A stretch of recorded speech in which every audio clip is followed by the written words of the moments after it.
All right, what is up, fans? We are back for another episode of The Fan in the End. I'm your host, as always, Stephen Rochelle, being joined by the big man to the right of me, Mr. Ben Troop, JB down below, and our guest for this morning is the one and only Jordan Spector, painter to the stars here in the Philadelphia area, and he does a whole lot more than that.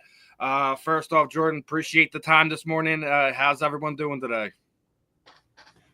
Doing good. Appreciate you guys having me on. Definitely a pleasure. How you feeling today, Ben? Man, your Florida Gators basketball team won the national championship. Couldn't be happier, right? Of course, I got the hat. Listen, I'm surrounded by Eagles, so me being, the Falcons fan, I don't really have nothing to talk about during the season. I have to see Jordan walking around, going up to Saquon, and Saquon Saquon Barkley has everything, right? And then Jordan goes, "Let me show you this, though." He's like, "Oh man, and Jordan is a Eagles fan, two-time Super Bowl champ, and I'm coming for you, Gilly. I know you're the biggest Eagles fan, but I'm coming for you, Gilly. You can't dance either. Anyway. No, man, I'm feeling good. Happy that my Gators got the dub on Monday night. They doing their thing right now in Gainesville. I've got some invites down there. I said, "Are y'all gonna fly me in?" Like, no. Well, I'm not coming. I'm just gonna look at it from afar. Congratulations, but no, man, I'm happy to have Jordan on because I want to get into some of these portraits, man. I mean, I got some friends that can paint. Jordan can draw a freaking one of those. Here's one of the one he did with Lane. Look at this thing. Oh, that was a while back. Yep. Yeah.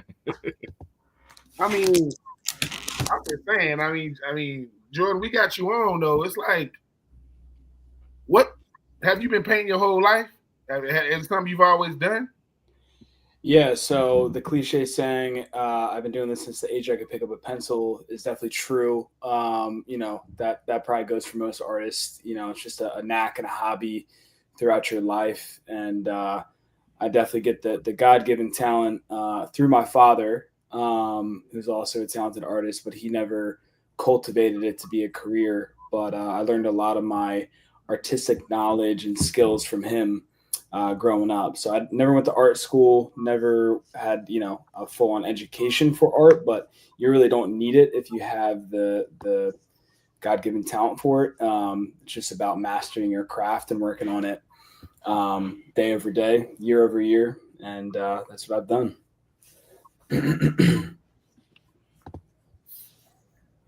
Now, you also played football. You're a Temple guy, aren't you? Yep. Yeah, I played football growing up and in high school, and then I was a walk-on at Temple, which definitely ties into my story a little bit of transitioning back from football to art. But I played at Temple for 2 years, and I got hurt. Yep. The coulda, shoulda, wouldas of life, right, my friend? Yeah. But, everything happens for a reason, for sure. So there's always a silver lining, I like to say. Now, as Ben was mentioning, you've already worked with a lot of the guys in the area, both, a lot of the Eagles stuff, obviously, Lane, Kelsey, Saquon, stuff like that. But I also seen some stuff you working with Bo Nichols there, the Penn State guy. We have a lot of combat sports guys in the area. We're going to see anything of Sean Brady anytime soon or anything like that? It's ironic, actually. I actually tried reaching out to him on, I think, Instagram so far and proposed the idea. Haven't heard anything back, but I'm sure our paths will collide soon enough. I would love to do something with him, though, being a Philly guy. So that same idea already came to my mind for sure. Yeah, he's awesome. I've said it for 7-8 years now. He's going to be a UFC champion at some point in time. Yeah, I mean, he's beaten big time opponents, so I think that he definitely can make it to the top.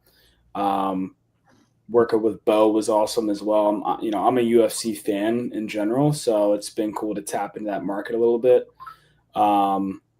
So yeah, I'm excited to continue doing more UFC projects, hopefully. Hope to see it, man. I mean, I know, like, obviously you don't just stay to the Philadelphia area. Anyone who's paid attention to your work, you have some stuff with Joe Burrow, with Jaden Daniels, stuff like that. Who are some of the guys that you like to, you'd like to work with? Obviously we just talked about the UFC, but who are some athletes you would love to kind of get to collaborate with? Well, there's a lot of Eagles guys that I've already worked with that I really wanted to work with, and hope to do more projects with them. So a lot of those were at the top of my list. It'd be cool to work with other Philly guys like Harper or Maxey. And I'm trying to make something happen with Kelsey as well. I've done some stuff with him, but nothing like, significant. So I'd especially love to do like a trading card project with him. Outside of Philly, I gotta pull that one up, right? The one where you got the one here in Iraq, but that's the Brian Dawkins card that you had done. Yeah, yep, that was the first ever Immortals project we did. That was with B-Doc, who was, in my mind, the best person to start with and to kick things off with. So who better than B-Doc? But yeah, we're gonna get into it. If you don't know if you've seen Ben's reaction, what I'm trying to say is, I mean, what about lowering the scale some, Jordan? Now, everybody ain't no Brian Dog, because I played against him. I got knocked the hell out by him. So, I mean, that's my B-Dog. But I'm saying, how do you if this has been player, like he wasn't a big time star, if he wanted to say, hey man, to be honest with you, I just want I'm looking at these names, I'm looking at, you know what I'm saying, Nate Harrison, Rockshane, Tavon Young, what would it take? People can look at my name and go, how the hell did he get on there? Because Jordan put me on there. Don't get mad at me, Malcolm Jenkins. I'm just saying to the people like myself because Jordan, I've been following your work for a minute. Because when you see an art, you type in art, I want to look for an artist. And I'm looking at yours, I'm like, ain't nobody paint that. Look at, he painted that. And I'm looking, I'm seeing them. Immortals, because here's the thing, you do something like Immortals, right? Because people don't get this. You say I got an Immortals thing, and you start putting it. When guys see that, they go, wait a minute, man, how did you? They talking to B-Dog, dude. How did you become? B-Dog is B-Dog. I'm not questioning his pedigree at all. What made you do an Immortals thing to say, listen, man, I'm gonna start my thing called Immortals, and if you ain't one, I hope to be one day. But how did you even start a concept like that? Yeah, so I mean, I've traditionally done art. That's my bread and butter, canvas, print, murals, stuff like that. But the trading card world in general was something I took notice of like 2020, 2021, when Topps, which is really the biggest card brand out there, they started doing these artist collaborations. And I had never seen that before. And I wasn't ever really that big in trading cards, to be honest, especially like sports trading cards. I collected, Pokemon, Yu-Gi-Oh! When I was a kid, like kind of more nerdy stuff. But seeing that, I was like, wow, this is pretty cool. And never really got looped into any of those projects, but it gave me a little inspiration to want to say, well, what if I just do this myself? Like, how could I create my own market, create my own brand doing these trading cards? And I'd seen a couple little one-off artist collaborations like that. So I really spent probably over a year on and off trying to figure out how I can tap into that market, and more importantly, how can I build a blueprint around creating not only the cards, but the packaging that goes behind it, all the components that pull it together to make one final product, to really create a full-on experience opposed to just a card in a pack, right? So that was my hope and my goal, and a lot of people that do collect the cards definitely seem to feel that way. They feel the experience, they feel the quality of what it is they're collecting. So that was really my build up to that, and also leveraging, what athletes I've already worked with that I have a good relationship with, and Dawkins was definitely one of them. So he was a no-brainer for me, even if I hadn't known him, to say B-Doc is one of the best that I could possibly launch this off with, and given the past history of him being a huge Marvel fan and feeling like he'd be really into this type of a product that really captures his legacy in one piece of artwork. So I actually have one here on my desk, the Immortals 1 this is the first. It feels like so long ago now. This is the very first Immortals release. The boxes, in my opinion, have become way better than this, but even this is kind of just the classic first model. When you open it up, it's got the foil writing at the top. One of my favorite Dawkins quotes: "Respect is not given, it is earned. Doggone it." And then you got a certificate of authenticity in there. When you take that out, you've got the trading card. So this was like the first ever release, and now we're on to our 9th or 10th project here in 2025. But so this was a special one, and that was really the progression of all that, how it came to be. Oh, we're gonna see something with AJ or something. Go ahead, Ben. No, hold on. Listen, I know Steve will probably going to get some art. Listen, I don't know how the hell this is going to happen. I don't know if it's going to happen. And I don't really want a lot of things. I mean, I'm a country boy, man. I'm easy going. I wear beads. I want one of those. No. Because as a former player, right, I didn't win no Super Bowls. I wasn't on B-Dog level. I played against him, called a touchdown pass against him. But yeah. Jordan, do you know what you doing? Like, do you know what you just did? Like, hold on because the reason why guys don't do the trading cards like we used to is because when I was younger, it was big. Topps was big. Yeah. I got a bunch of cards, and my kids look at that stuff and go,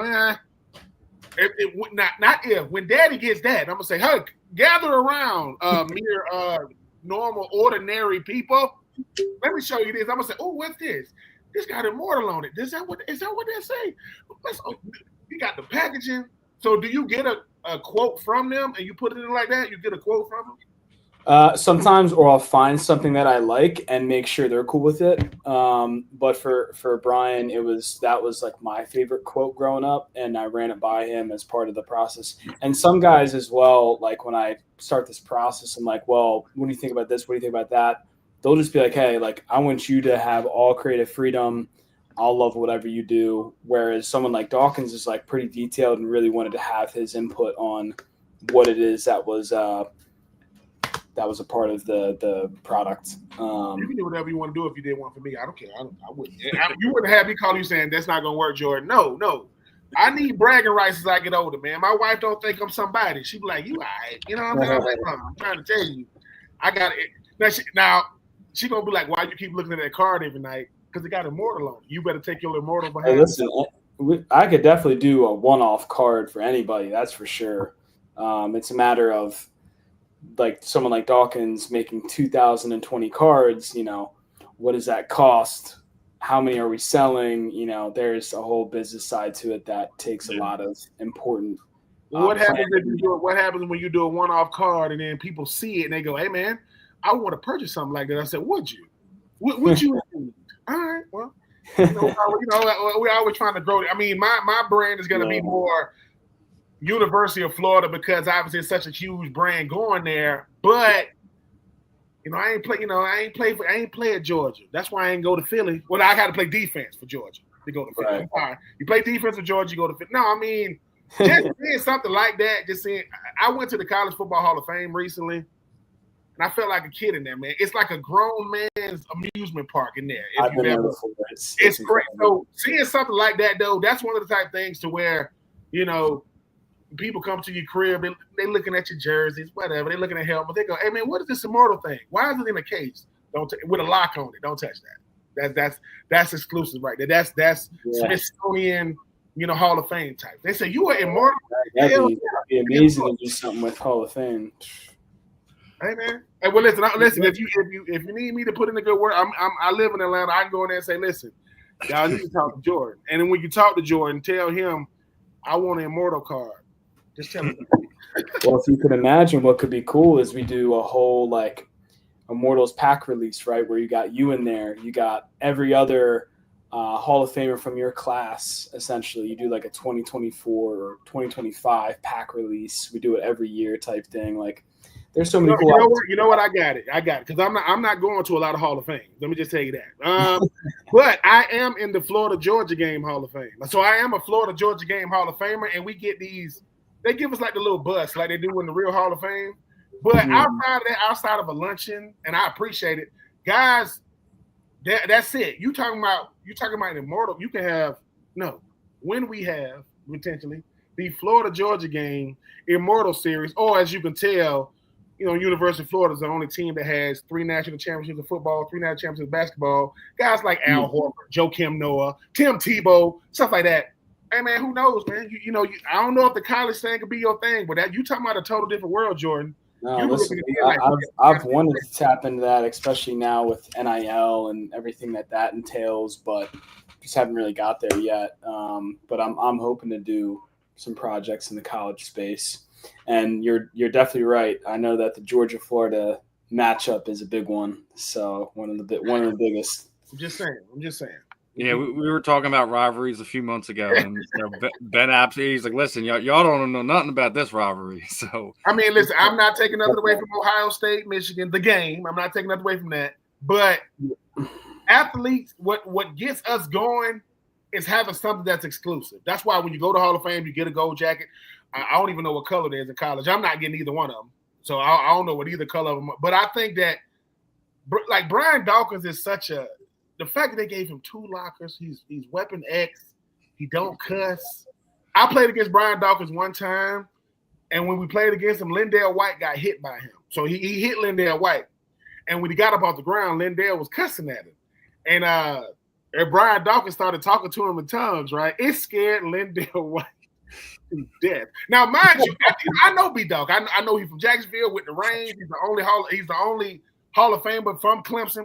So, but what made it funny was he was talking in tongues before the game, during the game, after the game, in the shower, whatever. But Lindell don't really know that. He's a Denver kid, went to USC. So the thing was, Lindell think he's doing something when B-Dawg, he got this dark vibe, you can't see his eyes. Yeah. And when he started talking in tongues, Lindell White runs to the sideline and says, and he telling the ref, and y'all need to talk to that dude. Did y'all hear him? He kept saying that dude possessed. Like, what you mean? and the funny thing was, B-Dawg make every play on defense. He kept hitting Lindell. And finally, I said, he just talking in tongues. Lindell like, what the hell is that? Listen, dude, I just play football. I don't know what y'all do on this side of the world. It was just B-Dawg is here, man. He's a cool dude. That's funny. I gotta try and tell him that story actually. Listen, he gonna be like, who? He's like, I speak to everybody. I don't think I ever heard that he would like talk in tongues. Oh yeah, man. He do it before the game. I know he talked to the football. Throw the football. Yeah, the ball and just talking to himself. But yeah, tongues is something I guess I haven't heard as much. But that makes sense for the state of mind he's in that moment. I already said that. I still think the best is when they started doing the top 100 players, and then Takeo Spikes talking about when he was. I still think that's like the best quote of anyone. And the funny thing is, Takeo only played with him 2-3 years, I think. Yeah. Just the way he told it, he's a very animated person, and the way he like exemplified it was great. I couldn't agree more. Taking people's soul. You tell a player, I'm gonna take his soul. What? Like Tequila, because I could just sit there saying, wait, you gonna do what? And mind you, when you're getting ready to go up against the Eagles, you already know B-Dawg. You got B-Dawg, you got the other, Lito Shepherd. I played with Lito in Florida, but there is only one B-Dawg. As great as the Eagles got too many players to name. Javon Curse, Trotter, the list goes on and on and on. There is only one number 20. And I ain't never seen nothing like it, man. He like a little piece of steel. When you're looking at him, he got oil all on his arms. But at the same time, he's a hell of a football player. He'll hit you and say, "Ooh, I know that hurt. I'm gonna hit you again," and they throw it to you again. So I just appreciate it. When I scored a touchdown against him, I was like, I'm like, after the game, I'm like, my bad, Mr. Dawg. I'm calling him Mr. Dawkins. It's all good. It's like, I don't know, man. He's the type of player you wish you would have been blessed enough to play with, because playing against him ain't good for your physical. It's just not good. I can imagine. Yeah, one of the most vicious hitters of all time, no doubt about that. I'll never forget the Mike Vick hit. That's one of I was like, angry for a second, and the next thing I know, I'm like, oh, Brian Dawkins just murdered a man. I don't know. I don't know what's better, that one or the Alge Crumpler one. Yeah, Alge Crumpler. It's a coin flip. I think the Crumpler one, because like that just set the tone. We got this game. Yeah, either those, and the third will be the suplex that was a penalty. Yeah. No. Never forget that one. Who did he fly? He flew with somebody. That was a giant. That was a Giants game. That's what inspired this card. Actually, was the flying tackle. And I told him all about that, because there's actually no image that exists from this angle. From like if pretend you're seeing it happen in real time, like this is what it would have looked like. So there's no actual picture of that, just a video. So I wanted to recreate the moment. That's what I did with this artwork. So that's probably like number 4 for me. Then is that flying tackle. Oh yeah, he's a Brian Dawkins. To me, most players think of doing stuff. They're not crazy enough to do it. No, he's gonna. Cause to me, I think he goes, look, man, I don't like the only player that not like him but didn't care about his body was like Malcolm Jenkins. Like these guys, they'll do all kind of stuff. But the thing about B-Dawk, man, it's like when I used to talk to Lito Sheffield about it, I said, man, what is he like, man? He go, this dude, man. He said he's the most mild-mannered. He don't really do it. He said, game day, he turned into somebody. Like during the week, he's talking to you real low, real soft-spoken. They say he put that 20 on his chest, and it's like, get out of his way. Don't. He when he say things like all I want is all you got, hell yeah, I can play. What? All I want is all you got. Can you feel that beating in your heart? I'm like, I don't even play for what the hell is going on? But it's like that to me. How can you not want to go to war with a guy like that? And like I said, I ain't scored a lot of touchdowns when I was in the NFL, but I scored against Brian Dawkins in Philly. That was a game that Donovan McNabb got hurt. He tore his ACL on our sideline. Brian Dawkins will say, on his next play, I'm going to hit him in between his vertebrae. Bam! He'll hit you right there. I'm going to hit him in between his rib cage. Boom. I think he's saying this. He'll say, listen, he like a boxer. He going to keep punching at you. And right when you go, he'll go, I'm going to get that ball out. And then he going to jump about the field. He don't get tired. He blowing at – did he say he blowing at kickers? They missing – I don't know. Brian Dawkins, man, he going to be a Netflix special. Man, get out of here. He's Detroit. When he went to Denver, I cried. I said, he's leaving, dude. Like, he ain't gonna be in Philly. Yeah. And I know he was on that Philly radio station crying. Hey man, he's Philly's favorite son. I mean, I know they got. I think one of his most special moments for him was when he came back to Philly, and the reception he had for that was like nothing you'll ever see again. You know, I mean, everybody rocking Denver Broncos jerseys just because he's there. Hallelujah. It is the only time that a Philadelphia fan would have gotten away with wearing an opposing team's jersey. The only time. Right. Yeah. The only time. I agree. And Andy Reid, like, hey man, I gotta get a finance. I can't stay. I don't know, man. It's the NFL. When you talk about loyalty and having fans that really fall in love with certain players for certain reasons. I mean, I'm just saying. I mean, T.O. was popular. Donovan McNabb was super popular, as he should have been. Randall Cunningham, and the list goes on and on. When B-Dawk walk in the building, that's royalty right there. That's him. You ain't gonna say nothing to him. Yeah, he is, but as we're speaking of royalty in Philadelphia, I think Brandon Graham has kind of stolen a little bit of that. You know, over the last 7 years or so. Obviously, just retired. Is that Jordan? Is that somebody you want to get on a card? Get that strip sack on there. All right, I already did that last year. See, Jordan said, how do you go through your process of saying, okay, I got Jalen Carter, I got Jalen Hurts, I got AJ Brown. AJ Brown gonna be the only card with a mannequin. He got mannequin cards because he got mannequins in his house. Then you got Devonta Smith. Then you got Nolan Smith. I mean, how do you? Would you still do a collab with a Chauncey Gardner-Johnson even though he's moved on to Houston now? Well, so our latest release and ongoing release is our LAX Champions set. So I began that last month, and the first 9 guys we did included CJ Gardner-Johnson. Okay. And the way I did that as well, it's kind of all based on the opportunities I have where, you know how it works, Ben. Like Yeah. there's an autograph signing that you get contracted to do. And that was probably the only opportunity I was going to have to work with him before he wasn't available again. I didn't know he was going to get traded, but that's why I got like him done, Josh Sweat, a couple other guys that it was like a one-off contract. So, and now this month we're ongoing releasing. We did Milton Williams. We're doing another one this week. And then we're going to keep that going all month long and really all year long until I hopefully can get basically the whole team done is the goal. So it's a big ongoing project. And then we're going to have some larger one-off projects. Like I have another one I'm doing with Brandon Graham that's probably going to come out in June. And we're doing one probably with Devontae Smith as well in June. And then hopefully some other big projects for next season. So to your point in the very beginning, yes, I do a lot of Philly stuff. It's hard sometimes to break out of the Philly shell, just because it's all good. You don't got to such a great sports city. We got the best. I'm just happy you ain't from Cleveland, because if you was from Cleveland, good God.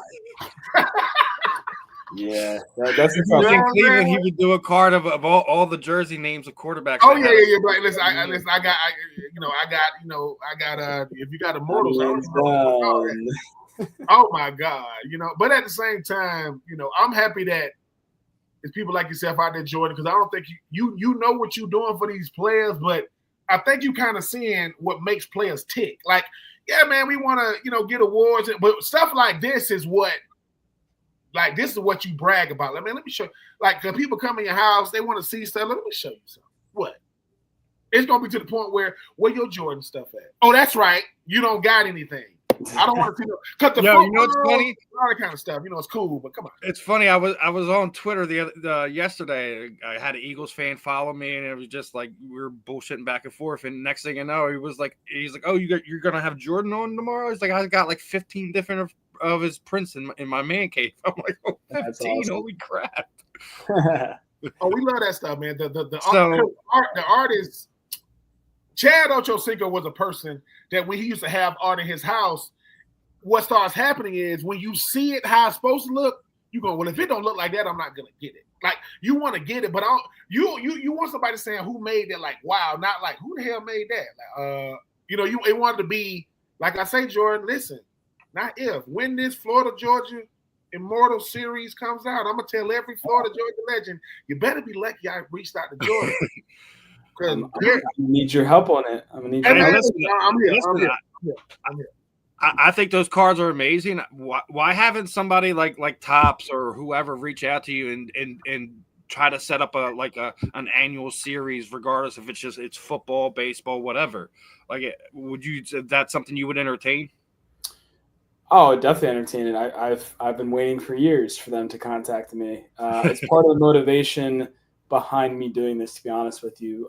They did the very first one that I saw them do with artists was called Topps 2020, and then they did Topps 70, then they did Topps 100 year after year. And I knew a couple artists that they did have on Topps 70, and I met more artists through the project, but they never did anything with me specifically. Maybe they didn't feel I was big enough yet. Maybe I didn't have a big enough following yet. Stuff like that. Who knows? But I love Topps. I love the product they put out. I buy a lot of their stuff. But as far as them working directly with me, that hasn't happened yet. But of course, if they come to me and say, "Hey, can we have you do an exclusive whatever with this athlete?" Absolutely. I'm always open to that. But and I hate when people like try to compare my cards to like Topps or someone like that, because I treat and look at my cards as collectibles is really the proper term. I don't even like the word trading card as much, because it's really a small piece of artwork, right? It's a collectible. It's not just a trading card in a pack. So that's how I try to portray it and have it feel when you're holding it in your hand. Well, I definitely want to situate something between me and you. I got a Kelsey jersey. I want to get some of your art, and I got it signed about 2-3 years ago. Definitely want to see if I can get it on over to you and get some of your artwork up on my walls too. Because I got a lot of collectibles, autographs, I think I'm sitting at about 8 or 9 jerseys now that I still got to get framed. So yeah, we all have that, right? It's tough to get them all done, but I appreciate that. Definitely, anything you're thinking of in the future, let me know. Yeah, definitely. Like it's like I know Ben wants to get his stuff. Yeah, we going. No, I got to make sure Jordan. No, Jordan, you are big enough. That's why they haven't reached out. Because what happens is when these companies, because obviously this is going back to my NFL days, they don't like it when people outside the company come up with something better than they did. Because they got to give you the credit. Like, look, man, I came up. Man, we come up with the Immortals. It's like, and I'll never understand that. If I'm a big company and I got a Jordan, I'm like, look, man, Jordan, how can we collab this thing, man? Because I don't need all the credit. I'm tops already, or I'm upper deck. Whatever. I'm already these things. I'll never. That's why when it comes to me and Steve and people like us, man, we here to make sure No, you him now. Trust me. I don't. When it comes to art, we know how it's supposed to look. We can't do it, but when we see it. When I'm looking at you, I'm just going through X. I'm like, all right, there go Jordan. All hell, there go Saquon. And when I said, God, like, I mean, Saquon. I'm not saying he can't get anything he want, but he can't get that. Not the way you did. He's like this. You looking at, you see how he look at the picture and look at you like, dude, you did this? Hell yeah, I did this. It's like to me, those are the things that players gonna remember because. When you sitting in your man cave or wherever you are, there, man. I mean, who did this picture? He ain't gonna say that was Joe. He goes, "Oh, that's my guy, Jordan." Yeah. We work together. You instantly become a part of the fam when we get your stuff or whatever. But nah, man, you are. I will say this: you are big enough. It's just the fact that you good as hell at what you do. They're like, dude, because if what you do supersedes what they've been doing, they're gonna have to adjust. They can't even go back once people see something. So. Man, keep doing what you're doing, man. Sometimes, man, your brand is bigger than these big brands. These big brands are very, very stagnant. They're very, very, like, hard-headed when it comes to moving forward because there ain't no new thoughts coming out of there. They like, hey, man, our tradition here is you need to learn how to adjust and adapt to what people – because in Florida, they still do trading card conventions every month in Jacksonville where they come together – and people are still in there buying. People coming in there with like 10,000 cash, walking away with Joe Montana rookie card. It's you still got a trading card community, but then I bust up in there just to show them. And then how much for the Immortal? It's not for sale. I just want to show you I'm on a different level than y'all. So y'all go ahead with y'all collectors. This is a Jordan collector. He's not as little as you think. I've been seeing his work. I know who Jordan is. Let me tell you something. I've ex-stalked Jordan going through all this stuff. I'm like, because all I keep saying is, God, like, I'm like, he just said, I knew you were going to put the backward jump on there, which is with Saquon. Saquon is a cheat.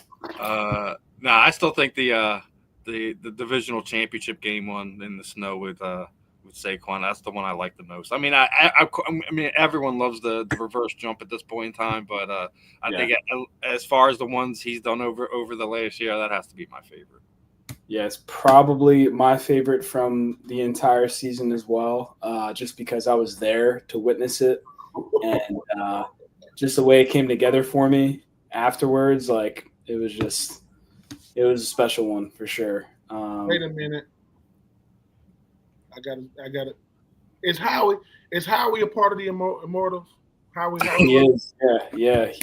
He was a part of the first 9 that we did. So I've actually got a Nick Sirianni one here with me. This one we did of Nick. This one is not autographed by him, but I'm all blurry over here. Yeah. And he got one with Howie with the stogie in his mouth. Well, just so you know, one of the Milton ones here. Man, listen, you don't look. You preach it to the choir now. I mean, I've seen them. Yeah. I'm just trying to say, listen, Howie Roseman tells other GMs, "Do y'all got a car? Do y'all got an Immortal car? Because y'all down here and I'm up here." He did a great job doing it to himself after getting nailed in the head with a beer bottle during the Eagles parade. Which created. I thought it was funny. The funniest thing about that was afterwards, someone was like, "You missed that." He's like, "Missed it." He was like, "Wait a minute." He's like, "I didn't even know it was gonna be thrown at me. What do you mean? Like I got bad hands or something?" Like, no. I didn't even know it was being thrown at me. Only Philly fans. Somebody like, man, don't throw it. I've already thrown it, and I got good aim too. Bam, God, it's like, hey man, Philly fans. He literally bleeds for this city. Seriously, he sure does. Yeah. Oh man. So before we get ready to wrap it up, man, Jordan, I want to give you a chance to kind of give you the floor. Anyone who comes across this would want to reach out to you, player, fan, whatever, and have some work done. Kind of give them, let them know where to go, where to reach out to you to kind of get an opportunity to work with you. Yeah, well, you could check out a lot of my work on my Instagram or Twitter at Spector_art. At Jordan Spector Art on Facebook. My website is spectorsportsart.com, where you can find a lot of the past projects I've done as well, trading cards, paintings, things of that nature. But you can reach out, direct message on the platforms or our website. We have a contact us page. So, always open to new opportunities, and definitely hit me up.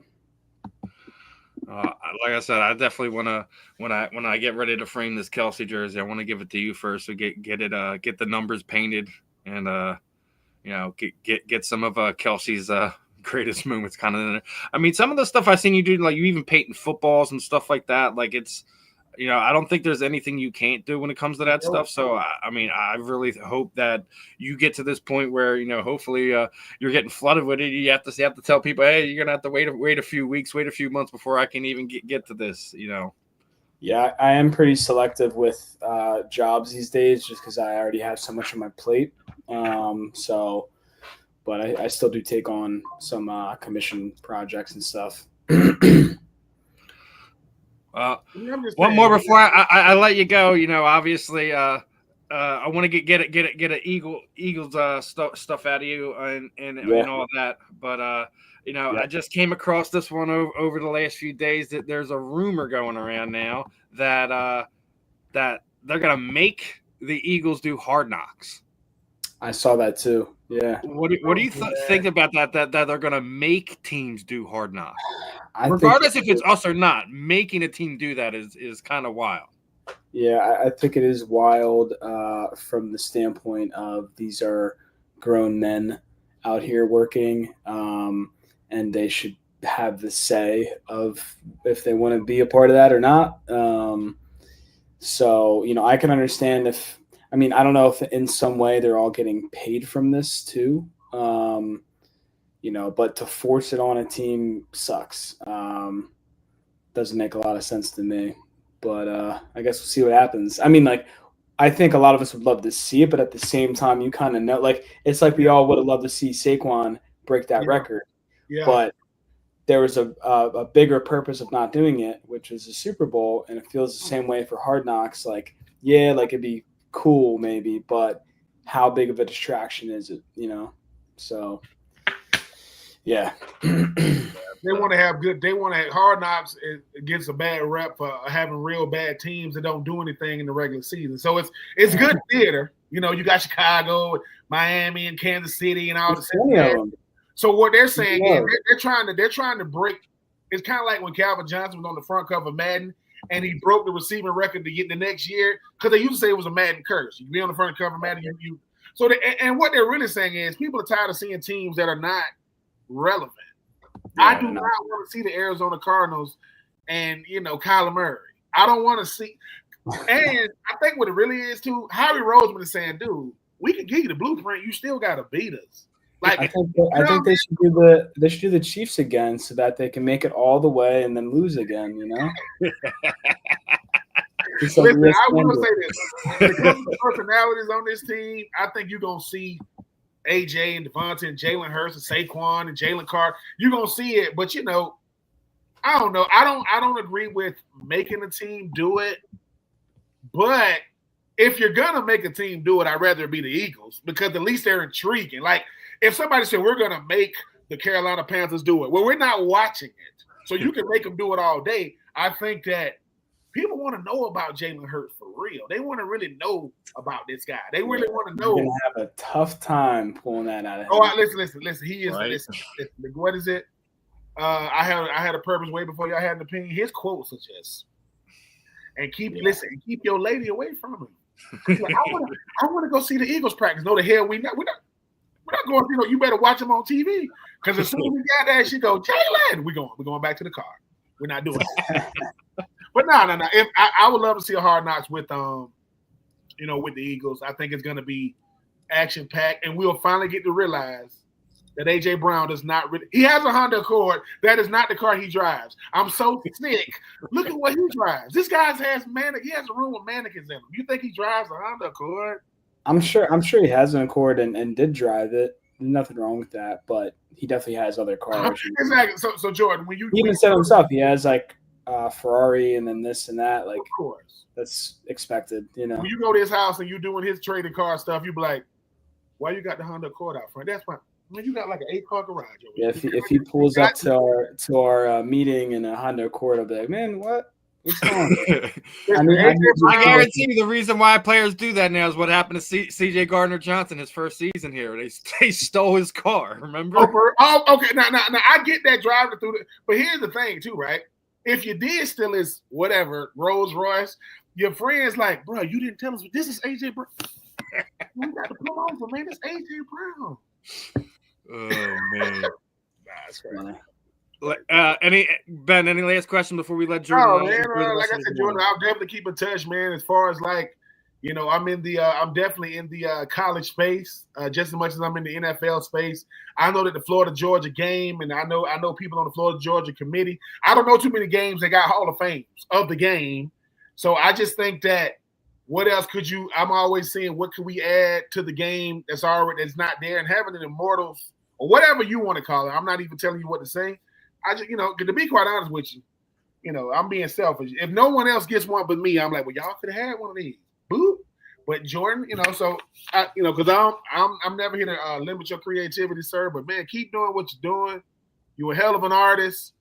I wish I played for Philly now, just so I can say, hey, man. I could have got me some art done, but no, man, your stuff is dope. I mean, and the way I don't know how y'all do the meetups with the cameraman, that stuff works because it looks like I'm like, wait a minute, what did Jordan? When I saw you, I was like, that better not be Saquon getting out the car. This is about me and Saquon in the Target parking lot to get this man his. God, that is all. Target parking lot. There was. But no, it's funny, and a lot of that is spontaneous. So it's always good when I do have a camera to capture it. So, but Jordan, appreciate you hopping on. We definitely got to have you back on here again in the future, talking some football and things of that nature. Keep, as Ben saying, keep doing what you're doing. If there's anything we can help you with, anyone we can connect you with, don't hesitate. I'd love to help you out in any way we can. Yeah, much appreciated, guys. Thank you for having me on, and hit me up anytime. Sounds like a plan. You have a good one, my friend. You too, guys. Peace. Peace out.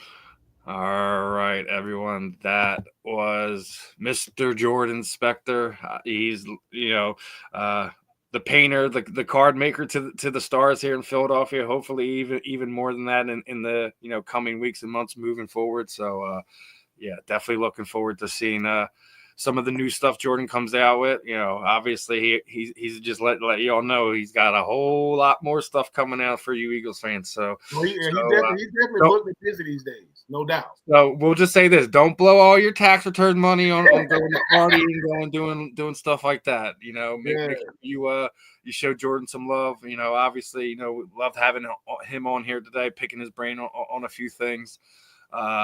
Let's get into some of these sports topics and things of that nature. We were talking about the NCAA tournament and things of that nature. Ben's team got the nod, got their third championship. They're one of the only college team to win three NCAA men's basketball championships and three NCAA football championships. So definitely got to give the Gators some love there. But the Houston basketball team's got some problems. Yeah. they done messed up. They done gave absolutely no love to their legend Hakeem Olajuwon when they got down to the Final Four game and things of that nature. They won, and the idiots down there on courtside didn't know who Hakeem Olajuwon was and did not let him celebrate with the team. What is going on here? Number one, the fact that these type of things even like, don't you, Hakeem Olajuwon, the greatest Houston Cougar ever, right? You're not gonna let him celebrate. And look at all these people around him. Somebody's yelling, "That's Hakeem Olajuwon," whether that's somebody that works there, whether that's a random fan. And is it gonna?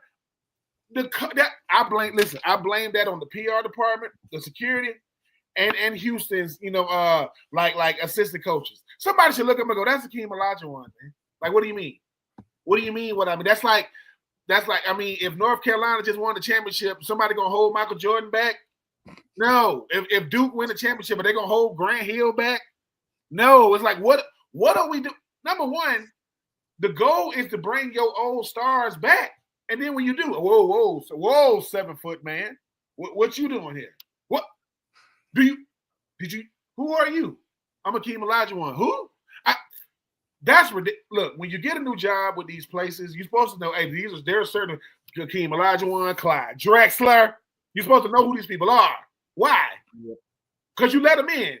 They don't need a ticket. Patrick Ewing was not let in Madison Square Garden when he was the head coach of Georgetown. Who are these people we're hiring? What is going on? And look at them. Whoa. Sir, you want to do your job that bad? And then some random YouTube star or TikToker, hey, what's up, TikTok star? Yeah, he's walking around. Yeah, just you got to go see Houston. You know what I'm saying? Like, stop. Let's stop. Listen, most places have very recognizable stars. Guess what? They're not 7 feet tall. He's 7 feet tall. Even if I didn't know who this was, he could have been somebody's daddy on the team. Who knows? Listen, Houston, do better. Because guess what? I'm not saying Hakeem Olajuwon wasn't rooting for y'all in the championship. I'm just saying he don't really want y'all to win because he can't enjoy it. He ain't gonna get let back in the locker room. So yeah, that's crazy. That's bad. That's all. It's bad, man. It really was, and that's just not just bad optics. It's just bad all the way around. You guys fall short and everything else, and then you can't even give one of your alumni the respect that he deserves, so to speak. And then even more nonsense going on in the sports world. I got to touch on this one. I don't know if you've seen this, but now Lamar is now trying to sue because he already tried to sue Troy Aikman. Now he's trying to sue Dale Earnhardt for the likeness of the number 8. So what? No one else is allowed to wear 8, but Lamar Jackson now. What are we doing? Listen, Lamar, I love you. Now the whole thing with Troy Aikman, it was funny. I don't. Did your team not tell you who Dale Earnhardt is? Did they not tell you there's money, and then there's Dale Earnhardt. Dale Earnhardt been making money so long. He's been number 8 so long that even if he wanted to give it away, if the trademark people said, "Who is this? This Lamar Jackson, man. I want to trademark number 8." Like the number 8, yeah. I mean, okay, but here's the thing, yeah. Just because you're trademarking it, you ain't been here long enough to take it from him. Matter of fact, you got your money. Go to court. And you're going to take every dime you got. Certain things aren't worth it. I'm going to tell you why. Dude, listen. Brandon Moss, we know he's number 84, right? Jerry Rice, we know he's number 80, right? Michael Jordan, we know he's number 23. They're not suing people because they wearing it. Really? Lamar, look. You didn't win the Super Bowl yet. You didn't win the MVP. You finding something to do with your time. Do something else, man. Like, do something. This is teetering on that Aaron Rodgers. I need publicity. Ain't nobody talk about me stuff, so I need to make that. Love you, Lamar. But go to Baltimore. Listen, when you got your new contract, you went to the Baltimore like a downtown or like a park. They gave all the kids ice cream. You rent out an ice cream truck. Go do that. You don't. Okay. you're Lamar Jackson Sr. I don't know if you got a son or not. That is Dale Earnhardt Jr. His daddy. Lamar, leave NASCAR alone. You ain't gonna win this one. Now pick somebody else. When Dale Earnhardt, they told Dale Earnhardt about you, he said, what do he do? He play football. He's a football player? Yeah, for who? Baltimore Ravens. What position? Quarterback. Everybody knows who Dale Earnhardt is. Whether you watch NASCAR or not. Right? You don't got to watch NASCAR, that's Dale Earnhardt. The son of the Eliminator. Whatever they call it. The Terminator, the Eliminator. I can't remember what they call his daddy. You're gonna lose the Intimidator. Yeah. So you can't intimidate her. You can't intimidate the Intimidator Jr. Okay, I'm just Dale Earnhardt. He's like, man, I'm not even. Dale Earnhardt's not entertaining this, by the way. We're talking about it, but you see how Dale Earnhardt was sitting outside his car like this? Yeah, that's how worried he is about this whole situation. Dale Earnhardt has cars in his garage wherever he lives, probably in like Kentucky or Tennessee somewhere, worth millions of dollars. Millions. That would be like Dale Earnhardt's estate, like sitting there saying, like, you can't use the number 3 for anything. Like, I mean, it's just this is just ridiculous at this point in time. And like, I like you said, I love Lamar and things of that nature. That this is a fruitless battle. You're throwing money at something that you have no need to argue about. You're never gonna get a trademark on the number 8 unless it says Lamar 8. Yeah, if it That's says the only way you can trademark it. Yeah, it's Lamar. I don't hold on. Let me because see some of this stuff. Let's see. Lamar's in his 20s. Dale Earnhardt is because the fact that this kind of stuff even make the news. The trademark people like, dude, he's really trying to do this. Like he's really Dale Earnhardt. Listen, man, Dale Earnhardt to be 51 years old and shit. Listen, Dale Earnhardt is old enough to be your pops, Lamar. Listen to me. Listen.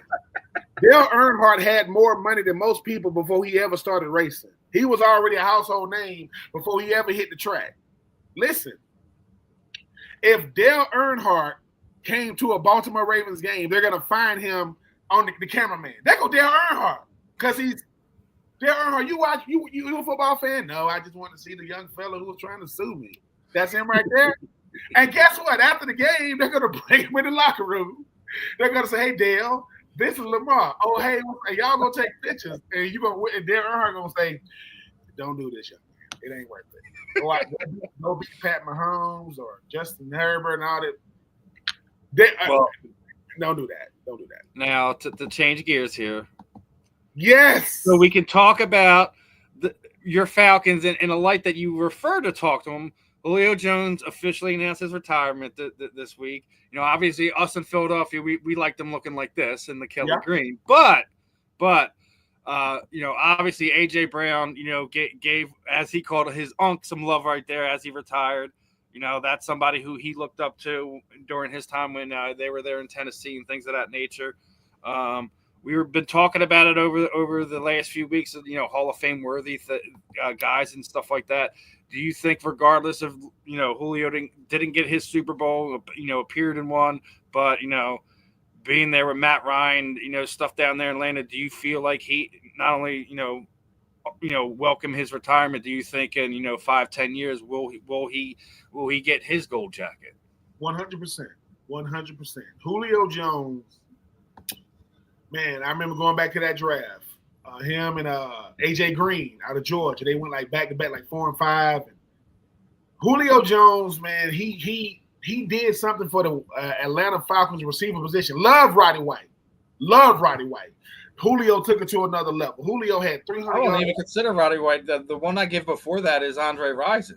Yeah, listen, Andre Rison, Roddy White, Julio took it to another level, man. He took it to stratospheres we didn't know imaginable. Obviously, at the tail end of his career, playing for the Titans, playing for the Bucks, playing for the Eagles, he's when you see what AJ Brown says about him, that's how he is revered by most football players, regardless of position, regardless of offense, defense.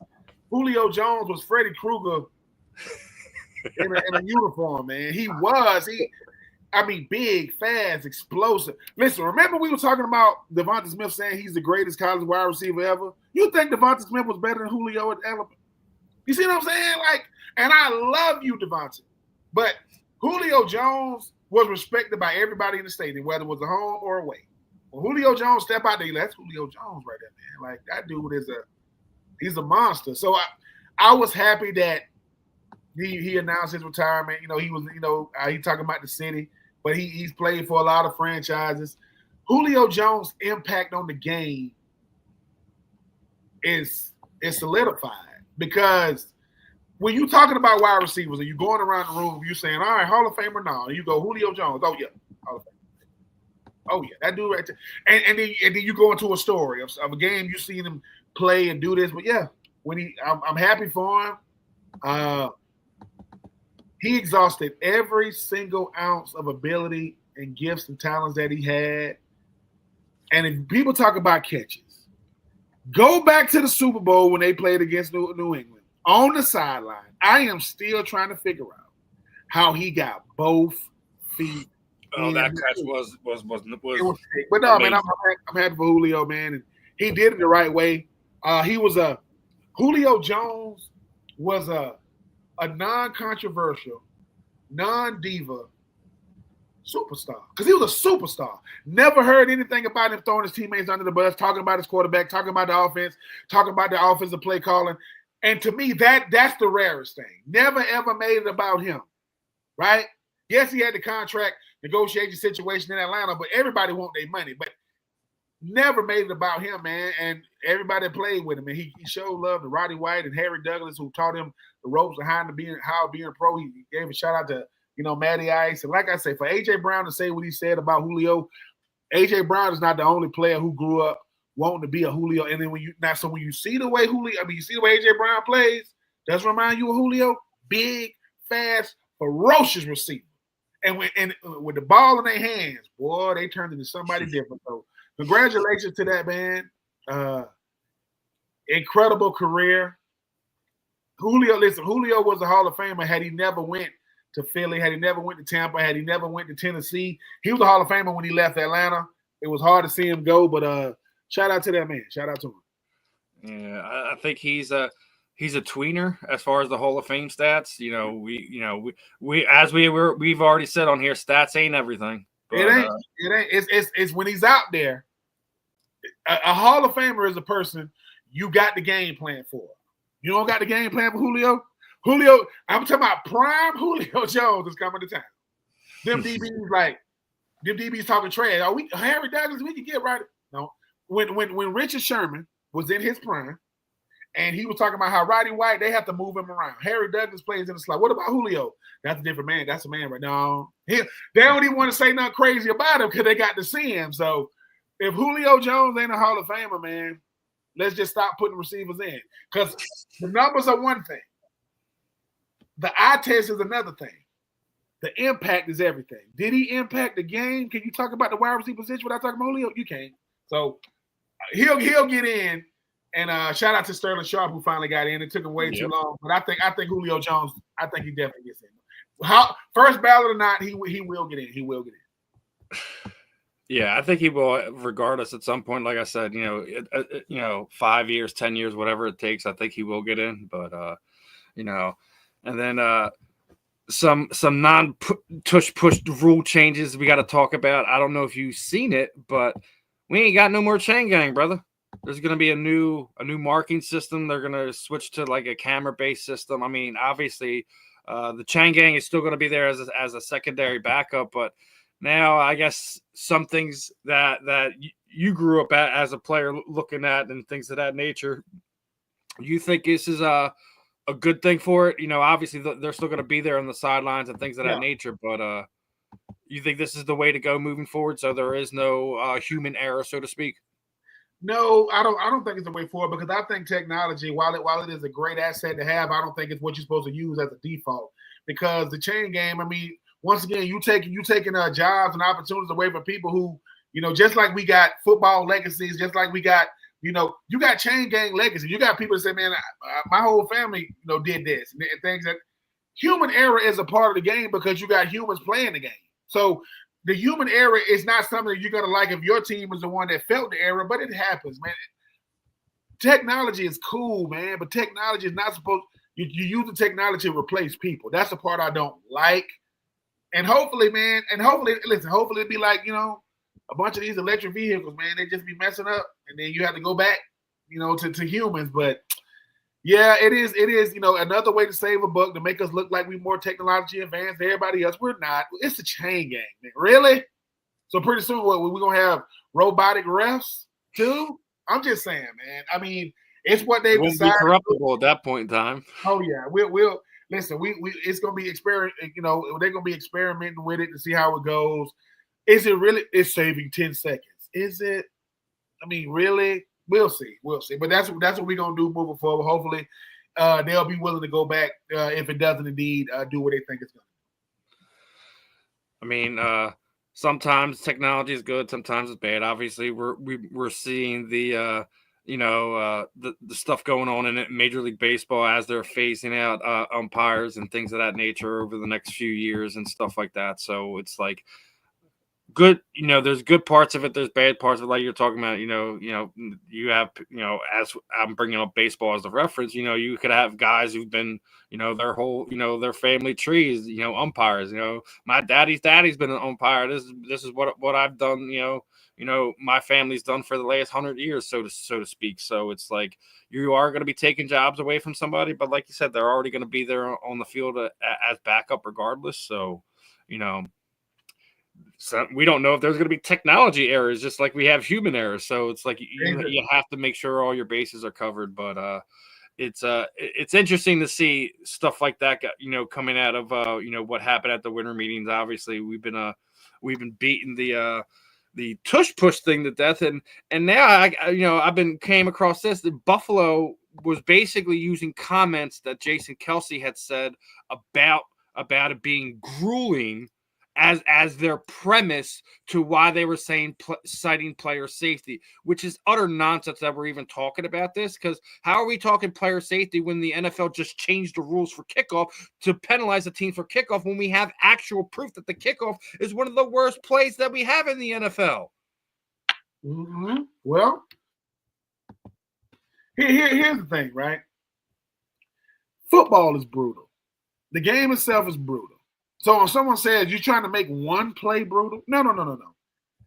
The Philadelphia Eagles have come up with the skyhook of football plays. You cannot stop it. The NFL doesn't like it when you have an unstoppable play. But here's the thing: Did the Eagles sue the NFL for trademark infringement, like Lamar Jackson and Dale Earnhardt? No, anybody can use it. Anybody can do it. And guess who does the tush push more than Philly? Buffalo. It just doesn't work. They try to use Kincaid. They try to use, the freaking, Dawson and those guys. And guess what? You got a 255-pound quarterback who just came off an MVP season. He can't get it? Nope. Kelce isn't even there no more. New center, same result. Tush push, Super Bowl. The Eagles are saying, once again, it's because who's doing it, not that is being done. Michael Jackson did not invent the moonwalk. He perfected it. The Philadelphia Eagles did not invent the tush push. They perfected it. And you don't like the fact, it's like this. If I came by a trash can and I saw you throw it in the trash and I took it and then you saw it again and it's doing what you wanted to do when you had it, don't get mad at me. I just took it to a place. Hey, man, that's my couch. No. I saw you throw it in the trash. I let you walk off, go in the house, and I took it out. It just now, I refurbished it with leather. It looks nice because you came in the house and sat on it. You like, this is my couch. How the hell is this your couch doing trash? So I don't like when they try to twist people's words. But isn't the goal of football to come up with plays that can't nobody stop? The goal is to get plays that's unstoppable. Now we want to be unstoppable, but Saquon Barkley's unstoppable. You're gonna make him Saquon, don't run like that. It's because it's fit. If this was New England, if this was Kansas City, right? Let me tell you something. If Peyton Manning was doing this with the Colts, no one says a word. If Tom Brady was doing this with New England, no one says a word, right? If oh my God, if the poster boy Patrick Mahomes was doing this with Kansas City, oh my God, these announcers, he is the greatest player with the greatest play. No, it's Jalen Hurts. Not everybody's cup of tea. But guess what? You know it's coming. I know it's coming. I know what a quarterback. This is a. Well, this is why. I mean, I'm gonna say that this is why, right? So we're sitting there looking at the numbers, right? Jalen's got more rushing touchdowns than Christian McCaffrey. This is why they're hating on him. This is why they want it. They don't want it no more. Yeah. When he's beating the star running back in numbers. When Jalen Hurts, Cam Newton, let's see, Michael Vick has the most rushing yard. No.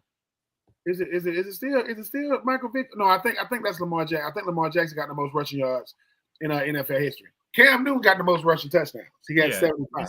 Right? He ain't that far off. Listen, Jalen is coming. People, listen to me. Listen.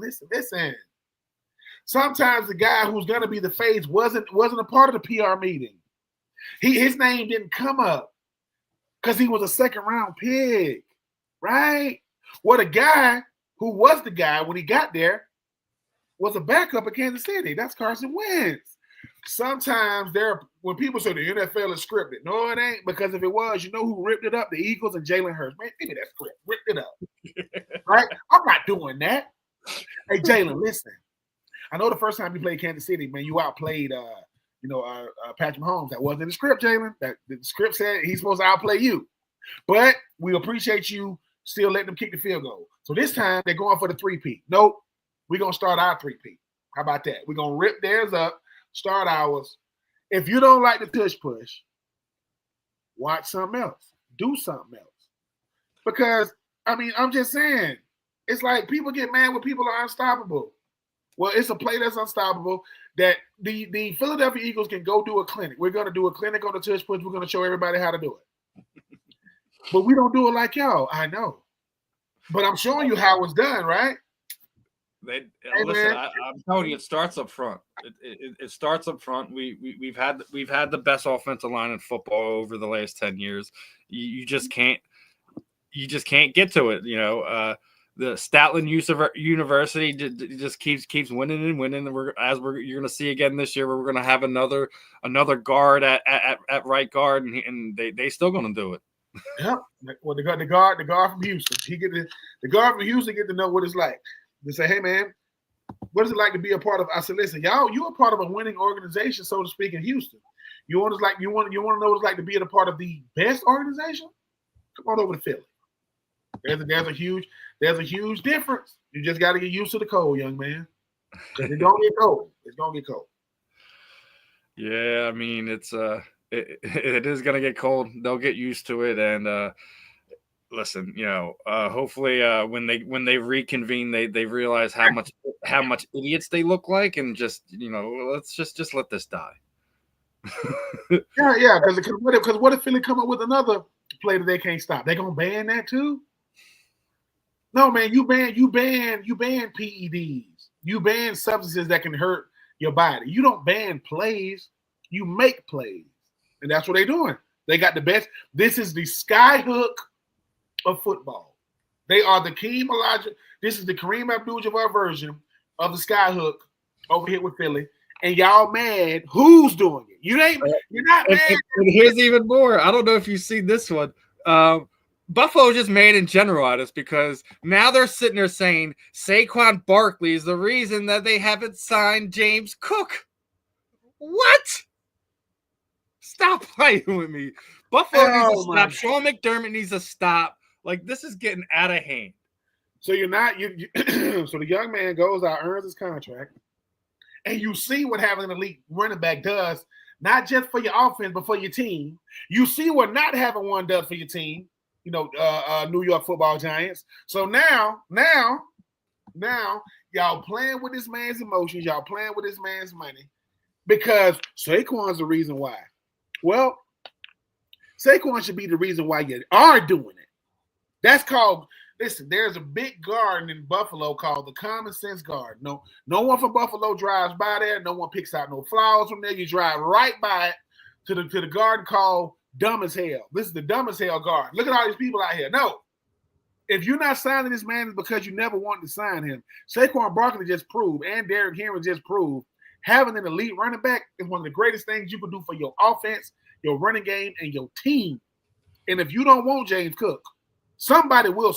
I hope somebody snatches him. They're going to try to franchise him. So they got exclusive rights to him. But come on, Sean McDermott. Y'all are already looking like, some of the biggest clowns in football with all this. I think we should take it away. Then somebody said, but you guys run it more than Philly. We don't want to talk about that. So you guys run it more than Philly, but you're not successful at it. That's what you're really saying. You mean to tell me you're 6'5", 255-pound quarterback who just came off the MVP season, a brand new contract, can't do it? I know what I got it. Because Jalen Hurts just made the regular season MVP irrelevant. Nothing makes it even more irrelevant when Mr. MVP can't do what Super Bowl MVP can do. Because when Jalen Hurts was a second-team All-Pro, he didn't win MVP.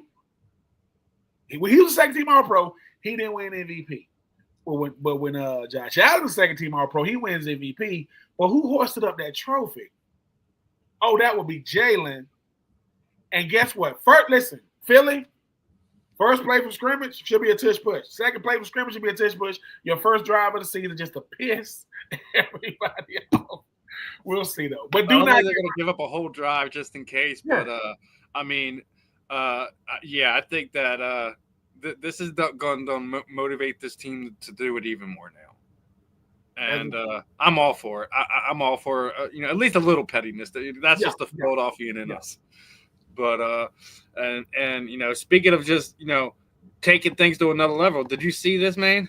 Did you see? I did. I did. Cooper working with Fanatics. I did, man. Man. I appreciate, man. I appreciate Patrick Surtain so much for this because I think the biggest misconception about big time, yes, he's coming off defensive MVP of the league. People think that you don't share the wealth. Well, of course you can. Sharing the wealth of knowledge is what mentorship is, man. I'm sharing the wealth of knowledge. It shortens the learning curve. Cooper DeJean is saying, look, man, number one, it's Cooper reaching out to Patrick and saying, listen, man, I admire your game, man. And I want to have the success. I want to have the success you've had individually to help my team collectively. And the fact that you just won MVP at cornerback lets me know that they ain't shying away from what we're doing on the outside. So if you thought if Cooper DeJean was he was getting mentored by Darius Slay. No doubt in my mind. Now Patrick Surtain is saying, look, man, you got to listen.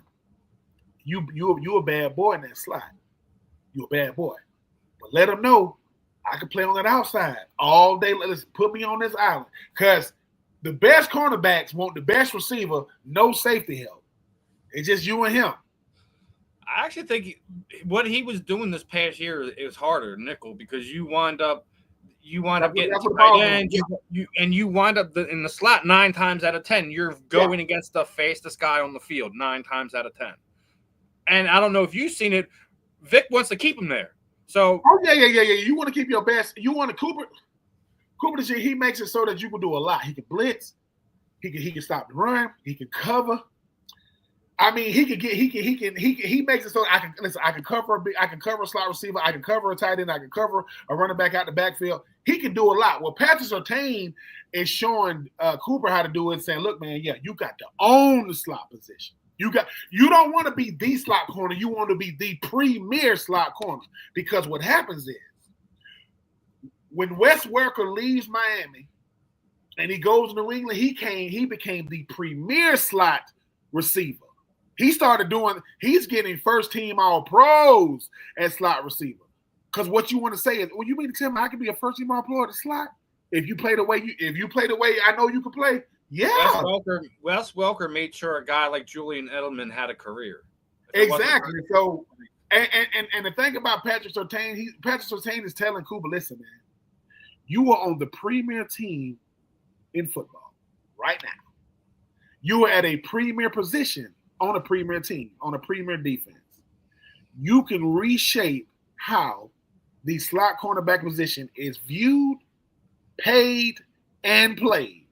So, and I like it. I know they do tight end, George Kittle and Travis Kelce, and those guys. They have those guys up there in Nashville. I think the fraternity of your position is incredible. And shout out to Patrick Surtain, man, because people always think that, big time players have big time egos. They don't want to share anything. I'm gonna keep saying this. The best players have mentors, and mentors don't always come from your squad. We were just talking about that with Chris T. Jones. Yep. Urban Fryer, man. I had Aaron Kinney. You got a shot to be a great player when a great player mentors you. And a great player mentoring you doesn't mean they're going to be all-pro. Doesn't mean they're going to be Super Bowl champions.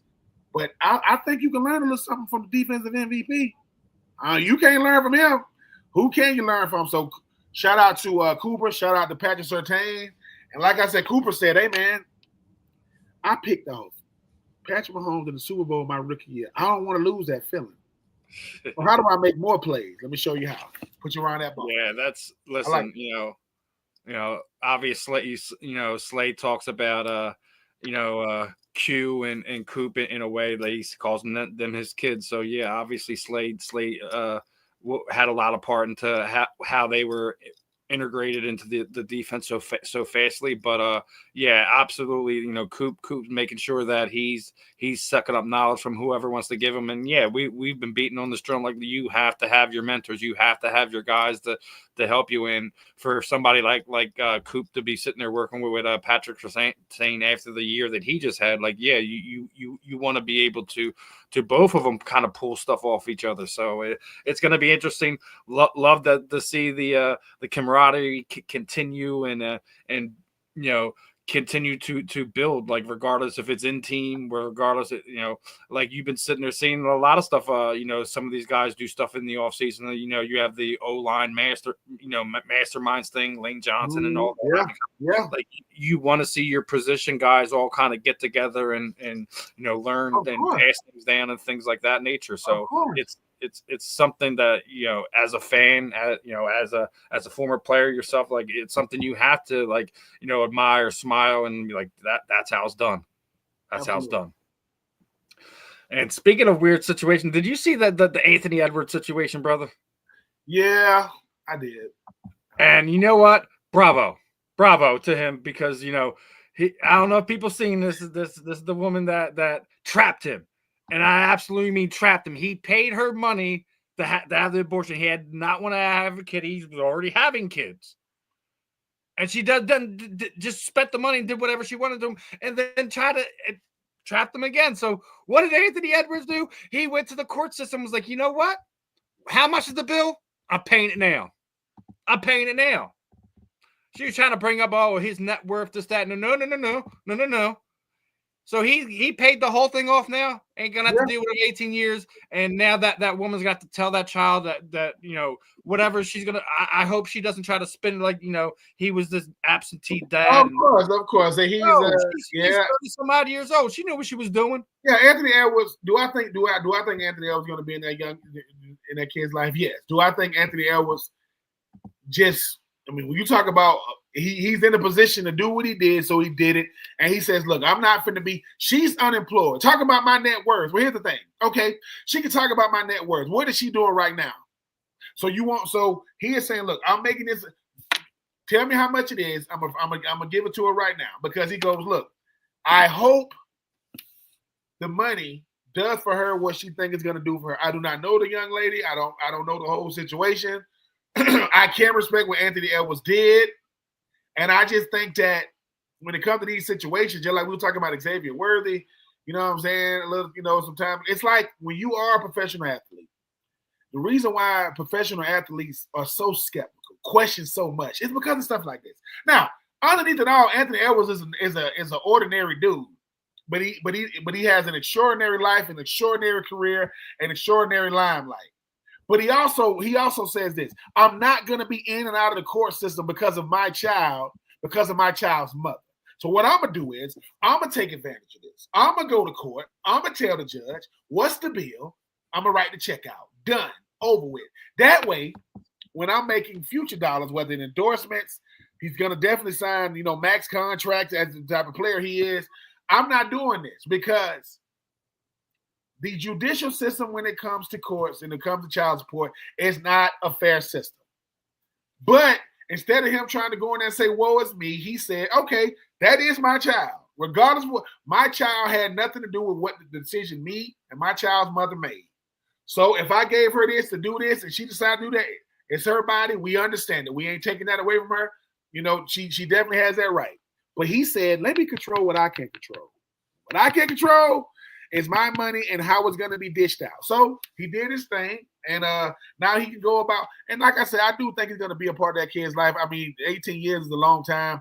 You know, people forgive, people move on. You know, the same energy you got when you're young ain't the same as you get older. But the fact that celebrities' personal lives makes national news, because these are things that happen every day, by the way. But everybody ain't Anthony Edwards. Everybody number one overall pick, Ant-Man, Olympian, I get it. But he said, look, man, just go ahead and squash this. Let's go see the judge. Let's go handle it, and let's go home. I respect it. What up, brother? What up, guys? Tell him. Putting out fires like a goddamn fireman. Hey, man, it's what we do. It's what we do. Ben, I got a story for you that you need to hear. This is breaking news. Okay, let's talk to the manager. Right? Uh-huh. I had an HOA president send me a nuisance letter yesterday stating that my marijuana smoke is stressful and inconvenient. I mean, number one, that is the opposite of what marijuana smoke does. And now I sent it to Steven. Now I have blocked out my set address.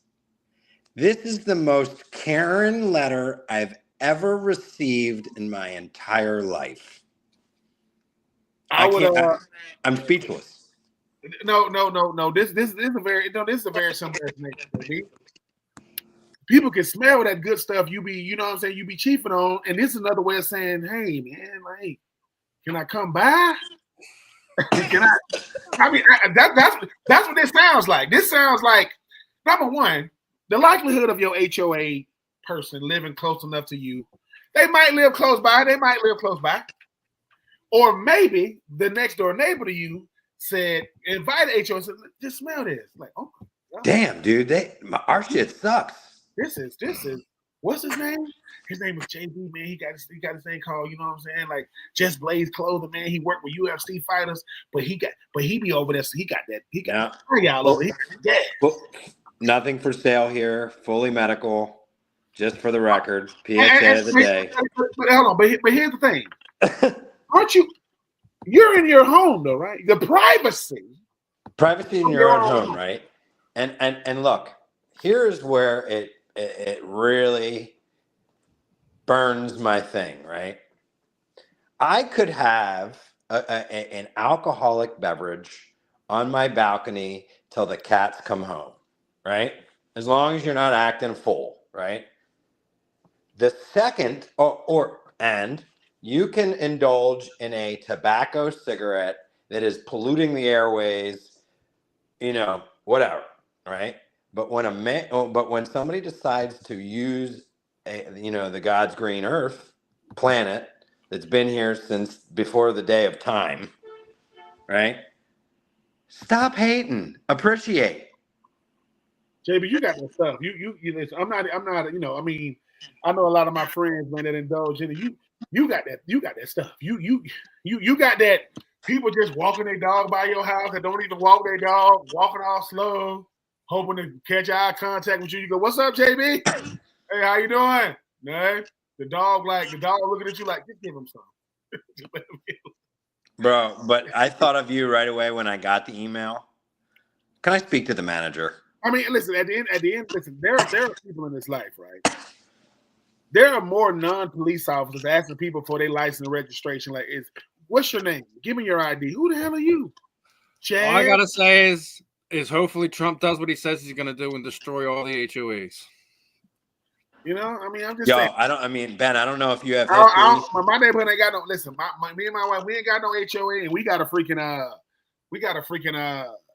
golf course at the beginning of our freaking neighborhood. I don't play golf, people. So don't be, you play golf? Hell no. I do not have 5 hours to walk around in the sun. No. Anyway. No, man, it's just certain people's lives If we just being honest, are very miserable. If you want to be the HOA because you used to be the hall monitor, and you want to just send people letters. I used to get now the neighborhood I used to live in. Where I used to live, I got a bunch of HOA stuff saying, "Ben, you driving too fast in the neighborhood." How you know? Somebody told me. What somebody? Somebody told me you were driving too fast. What is considered fast? They got a speed. You got a speed gun. Yeah. Then I say. Well, here's the thing. Yeah.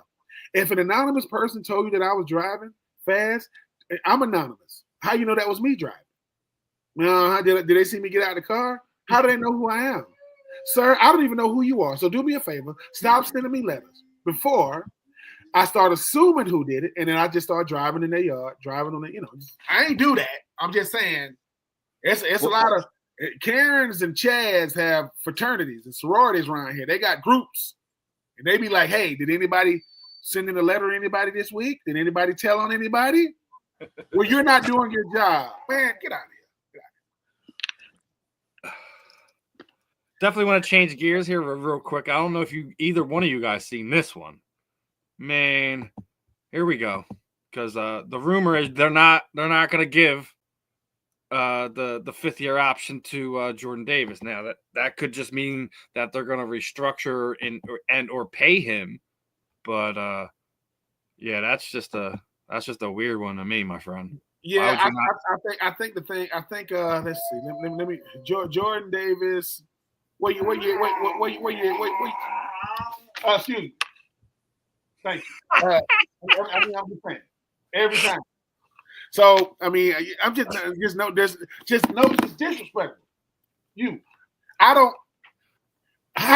If it wasn't Howie, I would question it. But I think I'm looking at Jordan Davis's. Yeah, I see what it is. Jordan Davis has 3.5 sacks. So they're saying, look, man, Jalen Carter has hurt Jordan Davis because Jordan Davis in college was good Lord.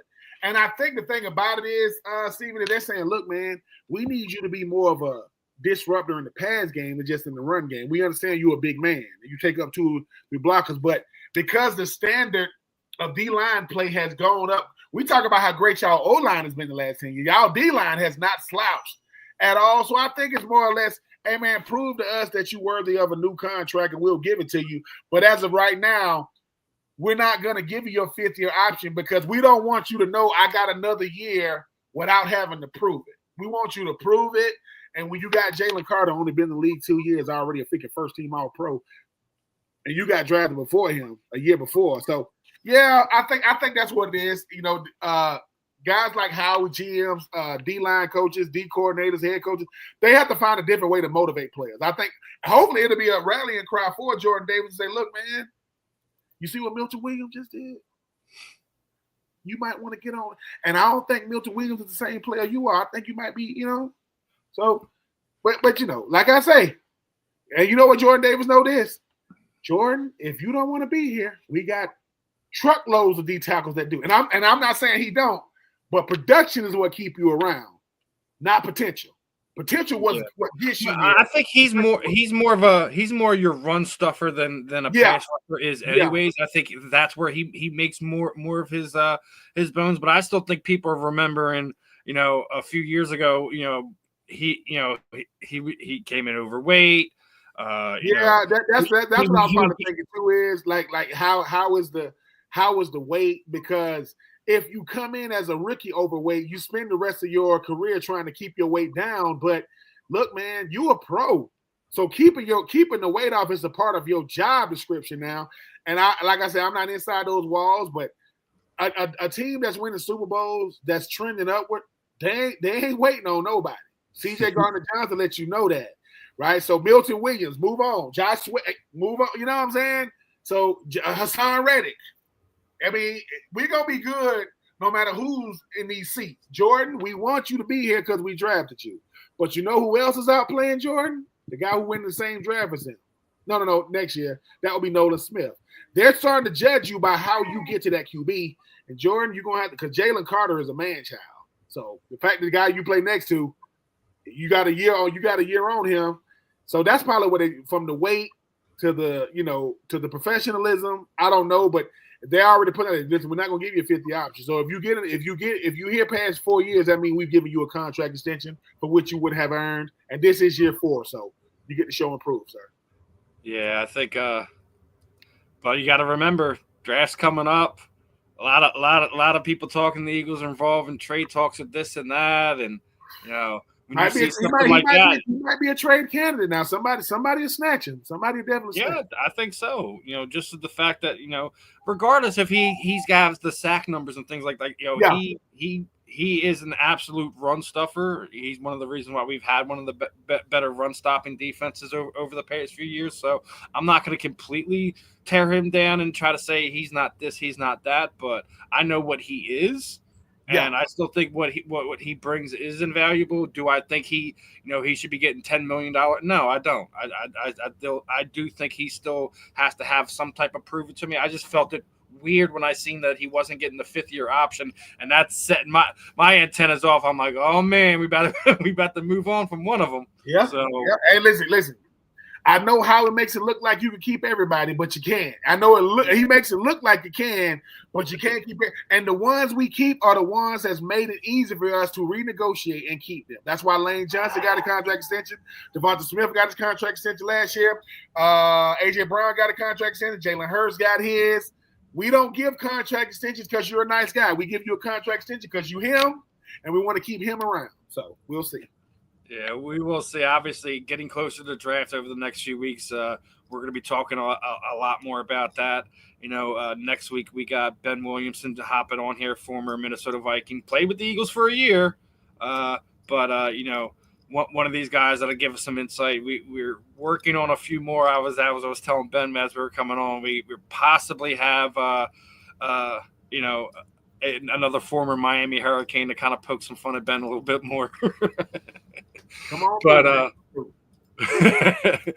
but yeah, we're gonna be having some fun here on Just Blade Clothing Network, aka JB Sports, here on the Fan in the End, and Parting Shots as well. Obviously, me and Ben have been doing a lot of work over the last few weeks, so want to kind of close things off here as we're getting ready to end it. I know I had a few more things lined up, but a little bit longer talk with Jordan and things of that nature. We'll get into some of the other stuff that I was going to get into next week. But listen, another great show. Appreciate Ben reaching out to Jordan and always giving us something interesting to talk about and things of that nature. It's good connecting with some more guys in the area, like guys like Jordan. Looking forward to seeing the projects he's got going on. We got a lot more fun stuff here on JB Sports, the Just Blaze Clothing Network, and things of that nature. Hopefully Wally kicks the HOA lady right in the chest. I don't condone violence to women or anything like that, but that I feel for him right there. That's crazy. That's crazy. Keep doing your thing, JB. If they just mad at you because they ain't you. That's their problem. That's a personal problem. They'll be all right. Yeah, another fun one. We'll be back next week. Obviously, you catch us here every Wednesday afternoon. People who are paying attention to what we're doing, you can also catch us Tuesday nights on the South Florida Tribunes inside the pigskin. We're always talking a little football. We got some more projects getting ready to launch. I'm going to be doing some writing and things of that nature. I know Ben's about to grab the 2 dogs and then. It's just a little one. It's Pepper. I got 2 dogs. One named Pepper. One named Kaylee. I love them both. But if you want 2 dogs and you want to have some new dogs at your house, I will Amazon Prime them to you. It will be there overnight. Well, as always, my friend, it's great talking with you. Great catching up with you. We will be back next week, and everyone appreciate you tuning in and showing us some love. We'll catch you on the flip side, my friend.